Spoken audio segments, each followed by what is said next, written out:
Super node super mesh नेमकं काय असतं बघा. सुपर मेश अनालिसिस म्हणजे काय, मेश अनालिसिस आहे, फक्त काय हे कधी वापरलं जातं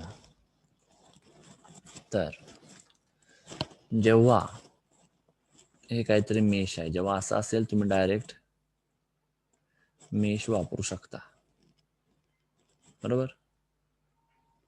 ठीक आहे. पण जेव्हा या दोन मेशच्या मध्ये जो काय ब्रांच आहे त्या ब्रांच मध्ये जर करंट सोर्स असेल त्यावेळी आपण मेश वापरू शकत नाही. मग त्यावेळी जो हा ब्रांच एक्सक्लूड करून जो ब्रांच तयार होतो त्याला सुपर मेश म्हणतात. म्हणजे इथं आपल्याला सुपर मेश वापरावं लागतं. काय म्हणतोय, म्हणजे समजा तुम्हाला म्हटलं असतं, इथे एक काम करू, मी आता अजून जरा हे करू, ठेवा आहे तसंच, असा सर्किट आहे, ठीक आहे. याला म्हटलं आपण E1 व्होल्ट, हा झाला E2 व्होल्ट, हा म्हटला काहीतरी R1, हा म्हटला काहीतरी R2 आणि हा झाला I. आणि तुम्हाला म्हटलंय की find current flowing through R1 आणि R2 युजिंग मेश. म्हणताना तुम्हाला कधी म्हणणार नाही सुपर मेशने सॉल्व्ह करा, तुम्हाला म्हणताना म्हटलं जातं मेशमध्येच, ठीक आहे. पण काय होतं बघा, जर मी मेश वापरायचं म्हटलं तर मेशला काय करतो आपण, सगळ्या ब्रांचचे रेजिस्टर, म्हणजे या पूर्ण मेशचा आपण समजा इथे करंट म्हटला I1 आणि याला म्हटला समजा I2, तर आपण काय करतो पहिल्यांदा R1 इंटू I1 वगैरे असं करतो. थोडक्यात आपण प्रत्येक कॉम्पाऊंड मधला करंट वगैरे बघत असतो, बरोबर. म्हणजे करंट वोल्टेज असल्यावर प्रत्येक कॉम्पाऊंड बघत असतो, प्रत्येक कॉम्पाऊंड आपण व्होल्टेज बघतो, मेश करताना सगळ्याचा व्होल्टेज बघतो. याचा व्होल्टेज काय I1 इंटू R1, यातला व्होल्टेज डायरेक्ट E1 माहिती आहे. पण या करंट सोर्सचा तुम्हाला डायरेक्ट व्होल्टेज माहित आहे का, हा जो करंट सोर्स आहे I त्यातला व्होल्टेज तुम्हाला माहित आहे का,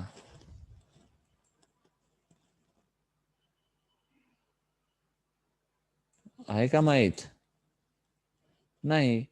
आपण इथे त्यामुळे इथे मेश वापरूच शकत नाही, ठीक आहे. मग अशा काय केलं जातं, तात्पुरतं या ब्रांचला एक्सक्लूड करायचं आणि मग आपण डायरेक्ट सुपर मेश इक्वेशन लिहितो.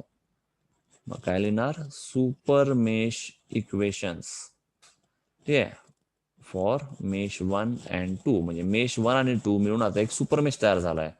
फक्त हा ब्रांच नाही म्हणून समजायचा. आता पहिल्या ब्रांच मध्ये काय म्हणणार आपण इथं I1 R1, यामधून कुठं R2 जातोय का, नाही, सोडून द्या, ठीक आहे. आणि यामध्ये आता या मेशसाठी काय म्हणणार, प्लस I2 R2, यामध्ये कुठे कॉमन जातोय का I1 वगैरे काय नाही. पुन्हा बघा व्होल्टेज सोर्स इक्वल टू काय येणार, इथं काय हा क्लॉकवाईज E1 चाललाय आणि हा क्लॉकवाईज E2 चाललाय, ठीक आहे. म्हणजे करंट वाईज कंडिशन प्रमाणे हा E2 झालाय, झाला हा तुमचा सुपर मेश इक्वेशन. पण तुमच्याकडे एकच इक्वेशन झाला, अननोन 2 आहेत, I1 I2 तुम्हाला माहित नाही आणि इक्वेशन एकच आहे, मग सॉल्व्ह करता येईल का नाही. तर आता हा एक्सक्लूड केलेल्या ब्रांच वरून आपण सेकंड इक्वेशन काढायचे. काय, हा म्हणतोय I, हा चाललाय I1 आणि हा चाललाय I2. मग आपण काय म्हणणार, I म्हणजे काय असणार आहे बघा, हा म्हणतोय खाली जायचंय, हा म्हणतोय दोघं खाली जायचं म्हणतात, ऍक्च्युअली आय तर वर चाललाय, म्हणजे आपण I म्हणजे काय म्हणणार इथं, मायनस I1 मायनस I2. मग दोन इक्वेशन आहेत, या दोन अननोन वरून मग पुढची व्हॅल्यू फाइंड केले जातात. कळतंय तुम्हाला, सिलेबसला सुपर मेश सुपर नोड नाहीये, पण तुम्हाला माहित असावं म्हणून फक्त तुम्हाला आयडिया देत आहे की सुपर मेश कधी म्हणायचं. दोन मेशच्या मध्ये जेव्हा कधी करंट सोर्स येईल, फक्त करंट सोर्स किंवा रेजिस्टन्स बरोबर करंट सोर्स काही येऊ दे, दोन मेशच्या मध्ये जर करंट सोर्स आला की तो झाला तुमचा सुपर मेश. तिथे तुम्ही डायरेक्ट नॉर्मल मेश वापरू शकत नाही. हे सिंपल लॉजिक लक्षात ठेवायचं. हे क्लिअर झालं का,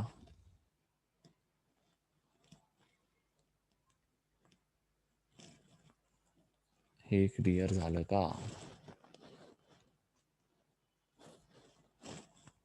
हो हो ठीक आहे. तसंच याच्यासारखाच असतो सुपर नोड. आता मी काय म्हटलं, सुपर मेश कधी होणार, दोन मेशच्या मध्ये करंट सोर्स आला तर त्याला म्हणतो आपण सुपर मेश. तसंच दोन नोडच्या मध्ये फक्त एक व्होल्टेज सोर्स आला तर आपण त्याला म्हणतो हा काय आहे तर सुपर नोड झाला. तर बघा काही एक्झाम्पल आपण दोन मेशच्या मध्ये बघा इथे दोन मेशच्या मध्ये व्होल्टेज सोर्स आहे, पण याला सुपर नोड म्हटलंय का?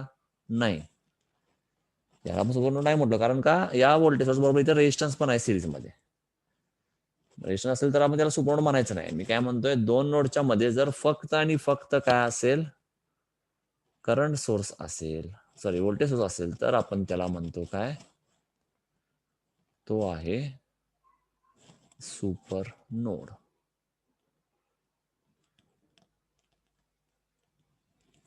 ठीक आहे, समजा असं असतं, हा I1 म्हटला, हा E1 म्हटला, हा म्हणूया R1, R2, हा परत R3, हा परत R4. ते जनरली दोन नोडामध्ये आपण दोन इक्वेशन काढतो, पण काय झालं बघा, हा नोड इथे समजा काहीतरी म्हणूया V1, या नोड किंवा याला V म्हणूया फक्त. ठीक आहे, या नोड 1 आणि नोड 2 च्या मध्ये काय आहे, फक्त व्होल्टेज सोर्स आहे बघा. ठीक आहे, आपण नोडल मध्ये काय करत असतो, करंट काढत असतो ना. करंटचा फॉर्म्युला काय, व्होल्टेज अपॉन रेजिस्टन्स. इथं डायरेक्ट करंट माहिती आहे या ब्रांच मध्ये, इथला करंट कसं काढणार, इथला व्होल्टेज V1 अपॉन हा, इथला व्होल्टेज काय होणार V2 अपॉन R4. इथला पण तुम्हाला व्होल्टेज कसं काय ते काढता येईल, कारण की करंट म्हणजे व्होल्टेज अपॉन रेजिस्टन्स. पण फक्त व्होल्टेज त्यातनं करंट कसं काढणार ना, ह्या चा व्होल्टेज सोर्स आपल्याला करंट किती आहे माहिती आहे का, नाही. पुन्हा आता काय करणार, याचा node 1 and node 2 forms a super node. अक्षरकडे इग्नोर करा, शब्द लक्षात ठेवा. ठीक आहे, फॉर्म्स अ सुपर नोड. म्हणजे आता हे सुपर नोड आहे, तर सुपर नोड कधी असतं म्हणतो आपण, दोनच्या मध्ये फक्त व्होल्टेज सोर्स असेल तर. म्हणजे याच्यामुळे हे नोड सुपर नोड झालं. तर आता काय करणार, तो ब्रांच नाही आहे म्हणून समजा, पहिला B1 चं कसं करणार, शेजारी दोन ब्रांच आहेत, यात करंट सोर्स आहे, सोडून द्या, याला काय म्हणणार 1/R3. बरोबर, मग पूर्ण याचं इक्वेशन लिहा. दुसरा नोड कोणता आहे का आता जोडलेला नाही, सोडून द्या. आपण म्हणतो हा बाहेर जायला पाहिजे, पण बाहेर नाही, आत चाललाय, म्हणून म्हणणार -I1. तसंच V2 चं काय करणार, दोन जोडलेले आहेत, 1/R4 प्लस 1/R2. ठीक आहे, पुन्हा काय होणार परत तसंच, आणि इथं असं चाललंय करंट, झाला -E1/R2 इक्वल टू 0. मग हे सॉल्व्ह करून तुम्हाला इक्वेशन मिळेल. तर पुन्हा दोन अननोन आहे, म्हणजे दोन इक्वेशन पाहिजे. तर आता ह्या नोड सुपर नोड ज्याच्यामध्ये झालाय तो ब्रांच बघायचा. हा काय म्हणतोय प्लस मायनस, म्हणजे हा काय म्हणतोय V1 कडं पॉझिटिव्ह, V2 कडं निगेटिव्ह. म्हणजे याच्यावर काय म्हणतो आपण, V1 minus V2 is equal to झाला V. हा झाला सेकंड इक्वेशन. मग हे दोन सॉल्व्ह करून आन्सर फाइंड केले जातात. कळलं का इथपर्यंत? कन्सेप्ट सगळ्यांना क्लिअर झाले का? सुपर मेश कधी म्हणायचं आणि सुपर नोड कधी म्हणायचं?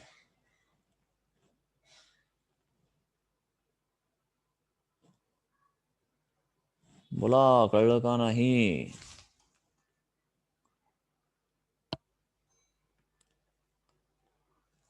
हो हो हो हो, ठीक आहे, गुड. तर असा हा कोणता टॉपिक होता, एक मिनिट इंडेक्स बघूया. Network reduction and principles of DC circuit analysis असा चॅप्टर फॉर इलेक्ट्रिकल होता. तसंच B&D साठी चॅप्टरचं नाव होतं प्रिन्सिपल्स ऑफ सर्किट अनालिसिस. ठीक आहे, तर इथपर्यंत मला वाटतं झालेलं आहे.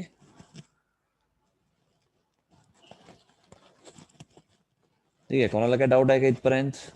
काय विचारायचं आहे का? कोणाला काही डाऊट आहे का, काही विचारायचं आहे का? नाही.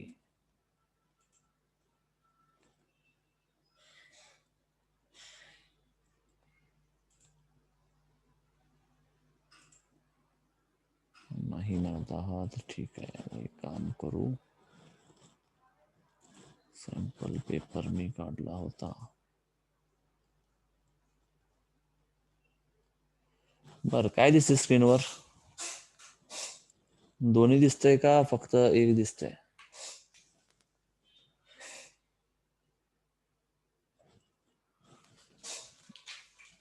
सॅम्पल पेपर दिसतोय का?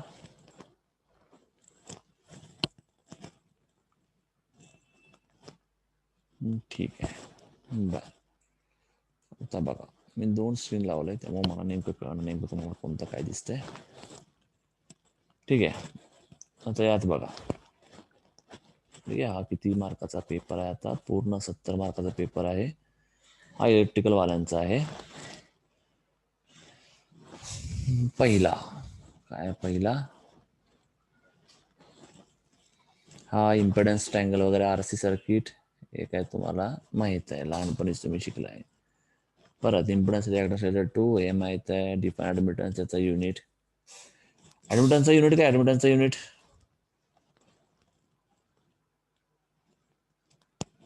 ऍडमिटन्सचा युनिट काय रे बाळांनो? सोपं आहे की, लगेच विसरला का काय? सगळं येतंय म्हणत काय येत नाही काय? आता ऍडमिटन्सचा युनिट काय? गुड बाय जय मो. बरोबर, मो म्हणा, सिमेन्स म्हणा, काही म्हणा. ठीक आहे. 4 स्टेप्स टू सॉल्व. बरोबर दीक्षा, सिमेन्स हे अजून शिकवलं नाहीये.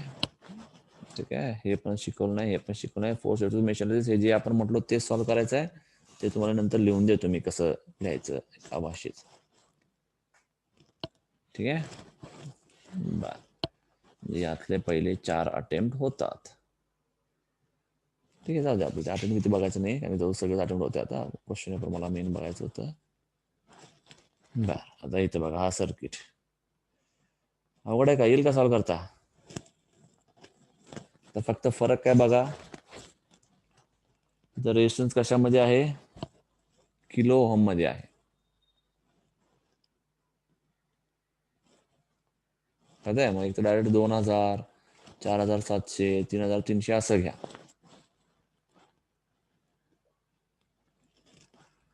कळतंय का?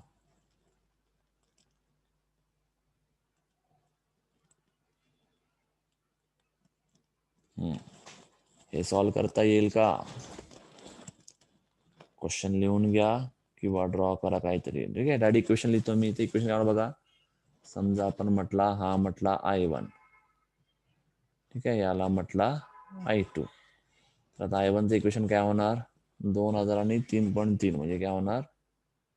5300 I1. ठीक आहे, हा आपण दोघं खाली चालल्यामुळे काय होणार? Plus 3300 I2 is equal to किती होणार? 8. ठीक आहे, हा पहिला इक्वेशन. सेकंड इक्वेशन काय मिळणार? सेकंड इक्वेशन काय मिळेल बघा. 6700 आणि 3300 म्हणजे 8000 म्हणजे प्लस 8000 I2. ठीक आहे, पुन्हा करंट पण सेम चाललाय. प्लस काय म्हणणार? 3300 I1 इज इक्वल टू 5. हे झाले 2 इक्वेशन्स. ठीक आहे, या दोन्ही इक्वेशन वरून तुम्हाला फाइंड करायचे आहे. जमेल ना? जमेल का नाही? झोपला का काय?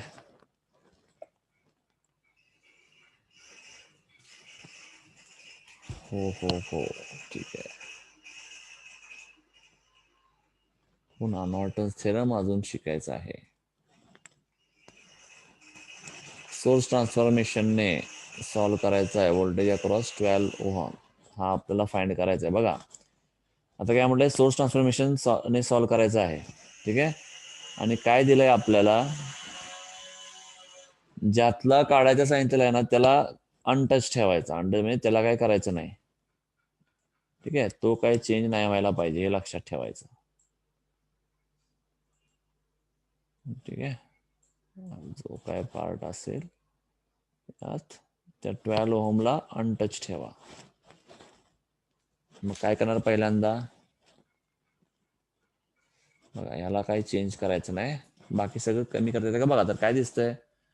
हा व्होल्टेज सोर्स आहे, पण आता या दोन एकत्र करता येत नाही. हे पॅरलल असं रिलेशन तर झालं असतं. म्हणजेच याचा करायला पाहिजे करंट सोर्स. पुन्हा इथं बघा, इथं करंट सोर्स, इथं व्होल्टेज, दोन्ही एक कधी होईल? पॅरलल आहे म्हणताना हा करंट सोर्स व्हायला पाहिजे. याचा मग करा करंट सोर्स. सर्किट काय होणार, हा 50चा करंट काय होणार, V अपॉन R, हा झाला 5 एम्पियर, आणि हा रेजिस्टन्स पण पॅरलल होईल, हा रेजिस्टन्स पण पॅरलल होईल, हा तसंच ठेवूया आपण. पुन्हा हा 8 एम्पियर आहे तसा, ठीक आहे. पुन्हा इथं पण काय होणार, हा आता केला आपण करंट सोर्स, हा 40/2 झाला 2 एम्पियर, हा 20 ओहम, हा 40 ओहम, हा 10 ओहम. पुन्हा काय म्हणतो इथं, हा झाला 5 एम्पियरचा करंट सोर्स. इथे एक नवीन रेजिस्टर काहीतरी मिळेल, हा आहे तसा ठेवला. इथं 8 आणि 2 होईल 10, ठीक आहे. आणि इथं परत हा रेजिस्टन्स काहीतरी 20 ओहम आहे तसा, कळत आहे. मग पुन्हा काय करणार, याचं कन्वर्ट करा व्होल्टेज मध्ये, याचं कन्वर्ट करा व्होल्टेज मध्ये, मग सर्किट काय होता नवीन, ठीक आहे. इथं 12 ओहम आहे तसा, पुन्हा इथं, ठीक आहे, असा हा सर्किट मिळेल, ठीक आहे. मग यातनं तुम्हाला डायरेक्ट करंट I काढता येईल, बरोबर. म्हणजे I मधनं I×12 करायला मिळेल तुम्हाला 12 ओहम मधला व्होल्टेज. कळलं का, जमेल का हे सॉल्व्ह करायला, हे सॉल्व्ह करता येईल का, हो.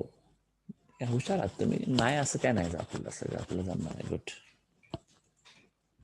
ठीक आहे. थेवेनिन्स थेरम अजून शिकलो नाही आपण, सुपरपोजिशन थेरम अजून शिकलेलो नाहीये, ठीक आहे. असा हा पेपर होता, छोटा 20 मार्काचा, हे सगळं पूर्ण एसीच असणार आहे आता असेल. हे होमवर्कला ट्राय करा, युजिंग काय स्टार आणि डेल्टा आहे, ठीक आहे. काय करणार बघा, तुम्हाला एक जनरल आयडिया देतो. ऍक्च्युली या प्रोग्राममध्ये करेक्शन आहे, ठीक आहे. त्यामुळे तुम्हाला आन्सर डायरेक्ट मिळणार, कारण का बघा कुठे स्टार डेल्टा राहतच नाही जर सॉल्व करायला गेलो तर. हे दोन पॅरलल, ठीक आहे, हे दोन पॅरलल. बघूया आपण, हा का कुठला तरी एक्झाम्पल होता, बघूया आता. हा आणि हा 2 आणि 3 झाला 1, म्हणजे 3K झाला इथं. इथे काय 3 आणि 6चा होतो 2K,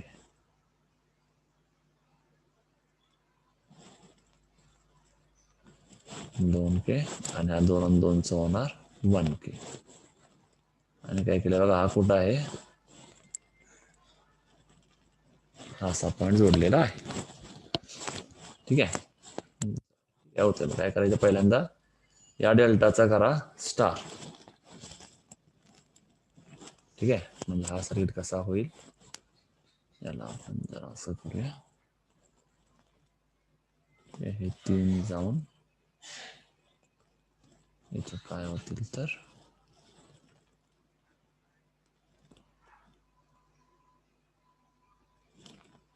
असं होईल, ठीक आहे. पुन्हा हे 2 झाले सिरीज, हे 2 झाले सिरीज, आणि या दोघांचा पॅरलल, तो याला परत सिरीज.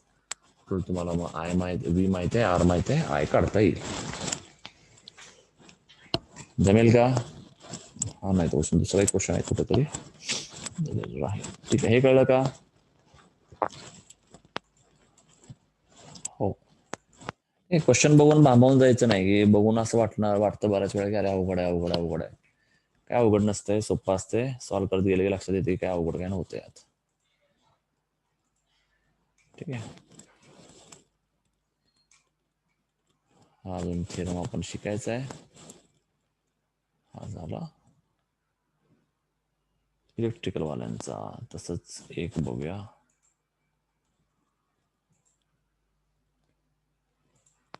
ENTC वाल्यांचा परत, ठीक आहे. पुन्हा बघा, मी पहिला एक्झाम्पल्स बघू,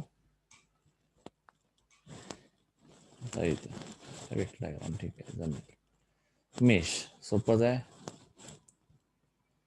जमेल की नाही मेश, असा कर्म घेतला इथं, इथं म्हटलं असा, इथं म्हटलं असा. 3 + 6 झाला 9i1 + 6i2 is equal to 24. तर इथं होणार 9i2 6i1 is equal to 18. ठीक आहे, 338 सगळं सॉल्व्ह करा, मिळेल आन्सर लगेच. ठीक आहे, सोपं आहे काय एकदम, एवढं सोपं एक्झाम्पल आहे, यावर काय नसते. सुपरपोजिशन सोडून द्या, अजून शिकलो नाही. व्होल्टेजेस एट ए अँड बी, हे पण जमेल का? जमेल काय सॉल्व्ह करायला? सॉल्व्ह केला असणार आपण या गोष्टी. हो, ठीक आहे. बर, तर असा हा सिंपल पेपर होता. आणि एक रिसेंट एक पेपर बघू, नाही तुम्ही मला सरांनी सोपं दाखवलंय, अवघड आम्हाला होमवर्कला दिले. नाही तसं नको वाटायला. आपण सॅम्पल पेपर काय सोपंच असतात. आता इथं मेशमध्ये मला वाटतं आपण झालं, आपण i1 i2 दिलेला आहे. त्यातनं तुम्हाला R1 R2 मिळेल. मेश इक्वेशन काढायचं. R1 तिथं तुम्हाला i1 दिलेलं आहे, यातनं R1 मिळते, यातनं R2 मिळते. हे पण आपण सॉल्व्ह केलं असणार. ठीक आहे,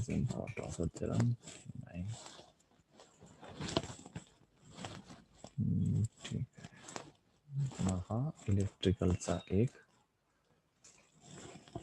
पेपर. ठीक आहे, बघा पहिला कंडक्टरचा सेप्टन्स AC मध्ये झालेला आहे, RL सर्किट झालेला आहे. Instance value of current carrying, करंटचे क्वेश्चन तुम्हाला माहित आहे. हे पॉलिफेज अजून शिकवलं नाही आहे. डिस्ट्रीब्युटेड लूप अँड मेश, जे तुम्हाला सांगितलं तेच आहे. Internal resistance of ideal voltage source and ideal current source. Internal resistance काय असतो, आयडियल मध्ये काहीच नसतो, म्हणजे 0 म्हणतो आपण. झालंय, सगळं अटेम्प्ट झालं. पुन्हा इथं फेज रिप्रेझेंटेशन, तो आपण एक सर्कल ड्रॉ करत होतो. RL सर्किट, RC सर्किट काय असेल ते पॅरलच आहे.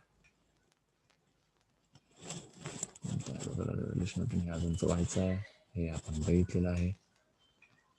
पुन्हा RLCचा झाला आहे, पॅरल रेझोनन्स झाला आहे, अनबॅलन्स नाही झाला अजून.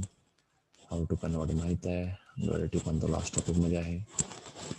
RLC झाला आहे, करंट आयडेंटिफिकेशन म्हटलेलं आहे. 3 फेज नाही अजून, रेस्पिरेटर अजून व्हायचा आहे. आपण झाला इथं मेश. ठीक आहे, आता बघा इथं काय आहे, यामध्ये मेश वापरायचं आहे. ठीक आहे, मग एक तर पहिलं काय करा, बघा इथं करंट सोर्स दिसतोय ना, हा 3 मेश दिसतात. मग पहिला याला कन्वर्ट करा व्होल्टेज सोर्स मध्ये. क्वेश्चन कुठला कधी लक्षात ठेवायचं, क्वेश्चन मध्ये काय म्हटलंय, ज्यातला करंट फाइंड करायचा आहे, कुठला करंट फाइंड करायचा आहे, 5 ओम मधला. तो रेंज फक्त चेंज करायचा नाही, बाकी काय चेंज करायचं करू शकता. ठीक आहे, पहिला या करंट सोर्स तुम्ही करणार कशामध्ये, व्होल्टेज सोर्स. मग काय होणार,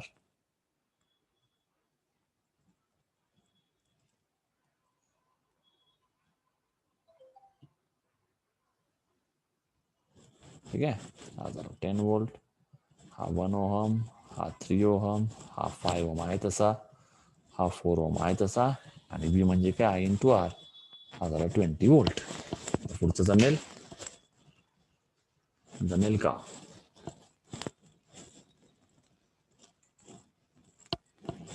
जमेल का नाही?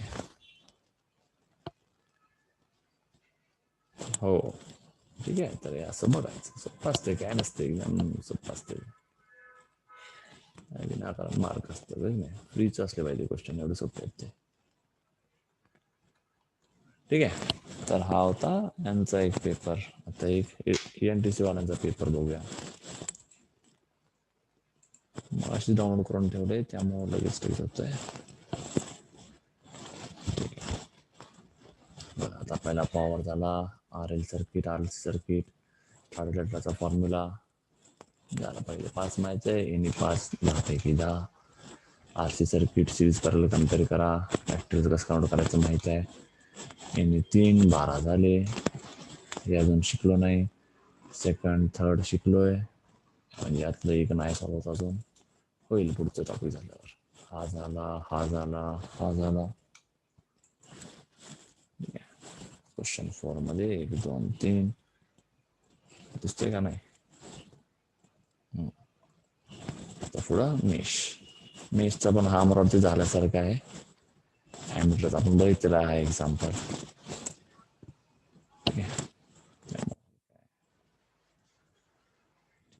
सगळा अटेम्प्ट होतोय. नॉट अजून शिकायचं आहे. शिकूया पुढच्या वेळी, म्हणजे पुढच्या लेक्चरच्या वेळी. हा यातला झालेला आहे. ठीक आहे. अजून सुपर पोझिशन व्हायचं आहे. हे पण व्हायचं आहे. नोड व्होल्टेज मेथड मला वाटतं हे पण आपण सॉल्व्ह केले सेम व्हॅल्यूचे काहीतरी. चेक करा नंतर बघा, झालं असणार आहे. झालं कळा. तर एवढा पार्ट आपला झालेला आहे.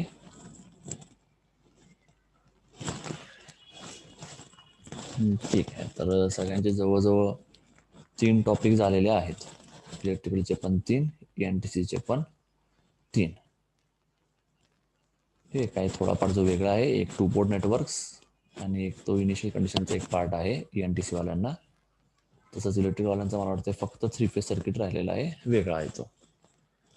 ठीक आहे. नेक्स्ट लेक्चरला आपण नेटवर्क थेरम स्टार्ट करणार आहोत. आता तुमचा होमवर्क काय आहे, तर जे काय आतापर्यंत जे क्वेश्चन पेपर्स आहेत त्यामध्ये DC सर्किटचे सगळे एक्झाम्पल्स, थिअरी जे काय ते सगळे आपल्याला सॉल्व्ह करायचे आहेत.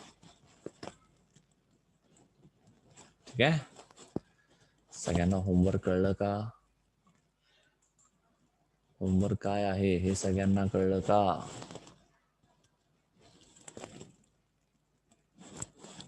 हो. होमवर्क कधीपर्यंत सबमिट करायचा आहे? अजून काय यांच्या आधीचे होमवर्क आलेले नाही आहेत. होमवर्क कधीपर्यंत सबमिट करायचे आहेत?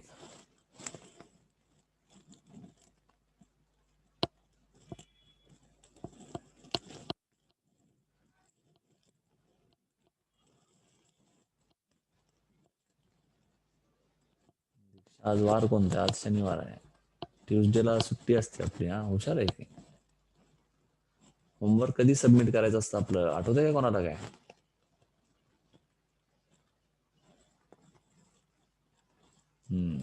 बरोबर सानिका. शनिवारपर्यंत होमवर्क सबमिट करायचे आहेत. ते काय जण म्हणतील काय सर आजच नाही रे बाबा. बरं तू दीक्षा तू आजच्याच कम्प्लीट करायचा. बाकी सगळ्यांनी येते शनिवारपर्यंत कम्प्लीट करा. ठीक आहे. दीक्षा एकटी आज शनिवारपर्यंत कम्प्लीट करेल, म्हणजे आज 12 वाजेपर्यंत टाइम आहे. बाकी सगळ्यांनी येत्या शनिवारपर्यंत सबमिट करायचं आहे. ठीक आहे. बर तर आणि काय बरं, आणि हे सांगायचं होतं मला. हा तर काही म्हणतील आता आम्ही मागचं सॉल्व्ह केलं नाही, त्यामुळे काय चालते नाही सॉल्व्ह केलं तर एक लक्षात घ्या, मी शेवटी तुम्हाला थेअरीचे नोट्स देणार आहे. ठीक आहे. तर ते नोट्स तुम्हाला तेव्हाच मिळेल जेव्हा सगळे असाइनमेंट सबमिट असतील. ठीक आहे. त्यामुळे ते पण पार्ट लक्षात ठेवा. ठीक आहे. आता काय जर म्हणतील सर आम्ही दिलं की बाकीच्यांना पण मिळेलच की, ते नाही मिळणार, त्याची काळजी मी व्यवस्थित घेईन. ते जेवढं लवकर होमवर्क कम्प्लीट कराल तेवढं तुम्हाला एक्स्ट्रा काय काय मिळत जातील. ठीक आहे. होमवर्क कम्प्लीट नसेल तर मग काय मी जास्त देत बसणार नाही. आपलं किरकोळ तुम्हाला ठीक आहे थिअरीचे नोट्स देणार, संपला विषय. असा काय जर MCQ टाईप क्वेश्चन वगैरे पाहिजे असतील, ठीक आहे, तर होमवर्क सगळ्यांना करणं गरजेचं आहे. ठीक आहे. नाहीतर मग काय फक्त नोट्स तुम्हाला मिळून जातील काय असेल ते. ठीक आहे. तर एंड करूया. नेक्स्ट लेक्चरला आपण नेटवर्क थेरम्स टॉपिक चालू करणार आहे. बरं कॉलेजमध्ये अजून काय मेश मॉडेल काय चालू नाही ना? कॉलेजचे लेक्चर कधी चालू होतात? तर चालू झालेच आता. झालंय चालू आज, बरोबर.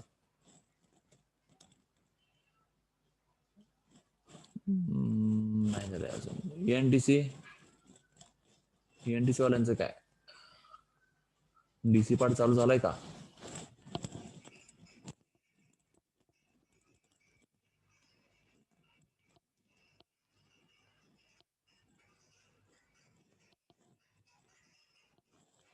स्टार्ट झालाय. ठीक आहे. कॉलेजमध्ये काय सेम मेथड आहे का वेगळा मेथड आहे? मेथड सेम आहे का वेगळा आहे? विजय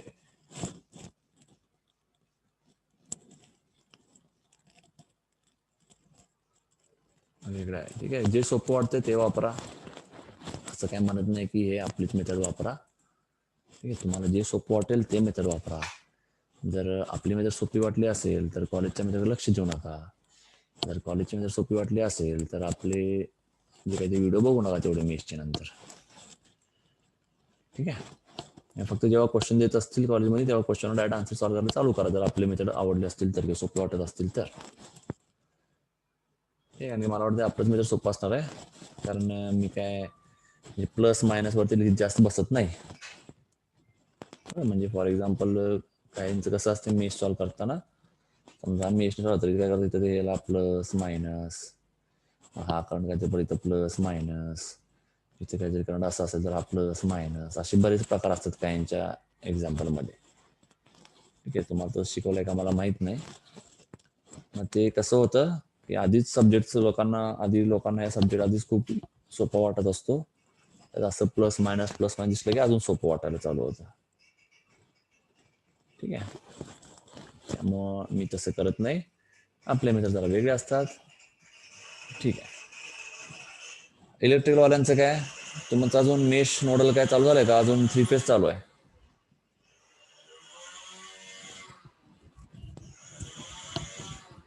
इलेक्ट्रिकल वाल्यांचं काय मेश वगैरे चालू आहे का अजून मेश चालू आहे, डीसी चालू आहे? ठीक आहे, त्यांचं काय 2 दिवस संपणार नाही मला वाटतंय. तर मी विचार करत होतो आता कसं पण तुमचा सिलेबस जरा पुढे आलाय, डायरेक्ट तुमचा आता बुधवारीच क्लास घ्यायचा म्हणत होतो मी. तुम्हाला होमवर्क आपण जे दरवेळी शनिवार करतो ते तुम्हाला बुधवारपर्यंत होमवर्क कम्प्लीट करा. 2 दिवस सुट्टी, शनिवार आहे, रविवार, सोमवार, मंगळवार 3 दिवस सुट्टी असेल क्लासला. या 3 दिवसात मॅक्झिमम पार्ट होमवर्क कम्प्लीट करून ठेवा आणि बुधवारपर्यंत सेंड करा. ठीक आहे, 3 दिवस क्लासला सुट्टी आहे, बुधवारपासून लेक्चर चालू होईल आपले पुन्हा. अरे कळलं का नाही सगळ्यांना? सानिका आता सॅटर्डे राहू दे, आता सुट्टी आहे ना, उद्या सुट्टी आहे क्लासला, म्हणजे 2 तास तिथे तुम्ही वाचतात. सोमवार पण सुट्टी आहे क्लासला, तिथे अजून 2 तास वाचतात. रविवार मंगळवार पण सुट्टी आहे, तिथे 2 तास, म्हणजे 6 तास तुमच्याकडे एक्स्ट्रा मिळतात तुम्हाला अभ्यासाला. 6 तास तुम्ही सॉल्व्ह करू शकता, 6 तासात होमवर्क होईल. आणि काही तुम्ही बघितलं जास्त एक्झाम्पल नाही आहेत किरकोळ आहे, ते काय तुम्ही असंच झोपेत पण तुम्ही सॉल्व्ह करू शकता, एवढे सोपे सोपे एक्झाम्पल्स आहेत. ठीक आहे, त्यामुळे होऊन जाईल असं मला वाटतंय. बघा, बुधवारपर्यंत सेंड करा सगळ्यांनी. ठीक आहे, आणि तेवढं फीचं पण बघा, ज्यांनी कोणी भरले नसतील त्यांनी. ठीक आहे, लवकर लवकर भरून टाका. चालेल, तर एंड करू आपण सेशन इथे. कोणाला काही डाऊट नसेल